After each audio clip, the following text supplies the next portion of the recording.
Well, also such a difficult time in the Free State around Jagersfontein, where the Free State Premier Sisi Ntombela and members of her provincial executive, MECs, are now preparing to hand out food parcels and blankets to people who were displaced after the Jagersfontein tailings dam disaster. Dozens of displaced families have gathered at a Jagersfontein temporary shelter in the Free State. At least 400 people have been affected by the dam burst. Tumaole Mohlaoli joins us now from Mangaung. Tumaole, good afternoon to you. What are people telling you there today? A very good afternoon to you, Stephen. Well, it's all systems go here at this facility just outside Bloemfontein. That is several kilometers away from ground zero, if one can call it that, which is Jagersfontein, whereby that tragedy happened. And the reason some of the people behind me here have been brought here is because there's been something of a split approach in terms of trying to find the victims of that particular burst of that dam, in terms of security and in terms of accommodation. So some are still at the Jagersfontein vicinity, but many have been brought here. And the reason is this is one of the facilities that the provincial government could access in terms of giving emergency relief and emergency accommodation. I can tell you that there are roughly just over 100 people that have been brought here. So it's about 50 families, if one breaks it down, that are roughly here, and a lot of young children as well. This is the reason why Premier of the Free State, Sisi Ntombela, has been here and has been addressing the community here. She announced earlier that the planned visit by, of course, Minerals and Energy Minister Gwede Mantashe, who I'm told is in Jagersfontein, who was supposed to be here, was not able to make it. So she apologized on his behalf. But I can tell you that here, in terms of the cabinet of the province, we have, of course, MEC Koloi, who's of Public Works, and then, of course, MEC Mamiki Kabate, who's Social Development, and they are here to try and assist those who have been left destitute. But just off camera for me here, we have also got the MEC for Cooperative Governance and Traditional Affairs, your message today to the victims of the disaster, and if also you can just give us an idea why it was important to have several locations. Why were these victims brought here? In Jagersfontein, we do not get any place big enough to accommodate them, but at the same time, learning from other experiences, we felt that we should not house them in churches or in halls, rather get a place which would be as comfortable as possible for them. That is why we brought them here. Can you just give us an idea of how many families or how many individuals you have, as provincial government, managed to bring here? We have almost more than 171 people that are brought here, but there are others who chose to stay with families. They are relatives, in fact, and that is something that we need to also sort out, because after some time they will get bored and they will want to get accommodated. So we are ready to accommodate them, and we know that for now this company is the one that is actually paying for this, and it will only do this up until for almost 7 days.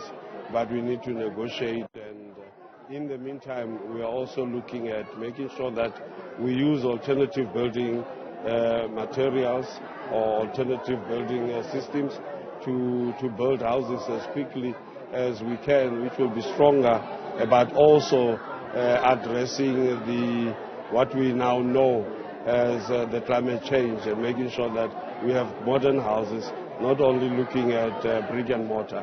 That is what we intend doing. You have also sent a message to the people not to rush back into the area, because the concern is that there are still some chemicals within the mud, and if they try to rebuild and try to dig out their belongings, they might be exposed to some toxic materials which will be adverse to their health. How long will the process of trying to assess the exact toxicity levels there take, and are you likely to try to get residents to build elsewhere and not at ground zero? We want to really look into that, because in some other areas, there's an area in Tumaole. If you check the area, you will see that it was not supposed to a house. That's why they say Scotty. and literally it means it is not supposed to have built houses. We should not have built houses in such an area, and we need to move them away. But in Charlesville, we're looking at sampling the soil there, and if we feel that it is not safe, we will move all the communities, almost about 194 families or households, that we can put them somewhere. All right. And finally, how much is this going to cost the provincial government? At the moment, we have not quantified the figure. They are working on that, but it's really going to cost us a lot. Remember, they have lost the finishers, they've lost other valuables, TV, etc. So we would like to look into this and see how best we can do this whilst we're negotiating and dealing with the mining house, so that at least we minimize the disruption that has occurred and make sure that they go back as quickly as possible. Right. Thank you very much for that. That was the MEC for Cooperative Governance and Traditional Affairs in the Free State, Mr. Nkosi Tukwana. But very quickly, Stephen, before I get back to you, you can see these are some of the relief items that have been brought through by Premier Sisi Ntombela and her cabinet. You can see the Premier there in shot, and this includes, of course, foodstuffs like the convenient 2-minute noodles, so that the people can have access to food very quickly. And we also have some materials like hygiene materials, washing stuffs, and some clothes. But let's just try and get a quick word from the Premier. Premier Ntombela, why was it so important to try and get these items, particularly to these families? You must remember they've lost everything. They've lost their clothes, they've lost their houses, they have absolutely nothing. No blankets, nothing. So it's almost 2 days with the same clothes. Nothing, no sanitary towels, absolutely nothing, no hygiene packs and everything. So it was important for us that they must get the hygiene packs, so that they must have washing rags, toothpaste and all those things. And they must also have some new clothes. They must change clothes. They can't use one. So they must have their sanitary towels. That was the key things that they should have. So that's why we are here, just to distribute all those things. As Premier, what is the long-term plan? Because we know that they are here in the short term, at least for the next 7 days, while you try to make... I'm sure the MEC of Women's Settlement has already told you, we are ready, we are prepared to build for them houses. But the only thing now that we are waiting for is for us to get the land. And unfortunately, the land, we must get it from the municipality. So I understand today the municipality is having the council. So I'm sure immediately after that, we can see what is it that we must do. But we want to build houses for them as soon as possible, because we don't want them to go to the halls, to the churches. That we don't want to do.